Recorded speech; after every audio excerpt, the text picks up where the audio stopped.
j'avais fait, après Plus beau que moi tu meurs, si j'avais fait Si tu vas à Rio tu meurs, j'aurais pas fait 3,5 millions, j'aurais fait 6 millions. C'était évident, évident. Il n'a plus jamais voulu tourner avec moi. Il a dit, c'est moi le comique, c'est pas ce con de Philippe Clair. Le comique, c'est moi. Et c'est lui qui prend tout, c'est lui qui dit soi-disant qu'il a écrit, qui fait tout. C'est moi le comique, c'est pas lui, non? Et là, il n'a plus voulu tourner avec moi. Et il a fait merde sur merde sur merde sur merde. Reste avec nous, on se tire, te marre pas, c'est pour rire. Quand tu éternues, je m'enrhume. Enfin, 7 films. Et je vous dis, ça a été un drame pour continuer à travailler avec lui, parce qu'il était... il avait fait que des merdes, que des bides. Et à la fin, bon, comme il voyait que... on lui a proposé, c'est le producteur, ils lui ont proposé ça, alors il a accepté parce que ça se passait à Rio.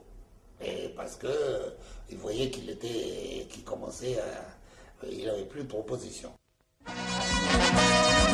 C'est pas normal. Vous devez voir le mal en face. Vous allez à Rio. Rio. Si tu vas à Rio. Si tu vas à Rio. Eh, Rio, ville de joie, d'amour, de folie. Samba. Porca miseria. Mamma mia, mamma mia. Aïe, aïe, qu'est-ce qu'ils sont belles ces femmes. Oh là là, là je meurs. Et là, je dois dire que c'est malheureux parce que c'est un film très riche. Et dans des décors extraordinaires à Rio.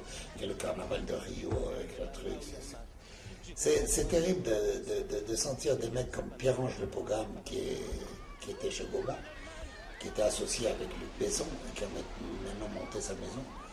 Quand il a vu ce film-là et par où t'es rentré, il a dit « Nous sommes à des années-lumière de Plus beau que moi tu meurs ».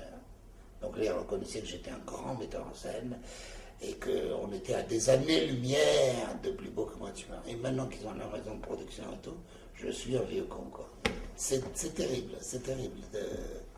C'est ça, je ne comprends pas.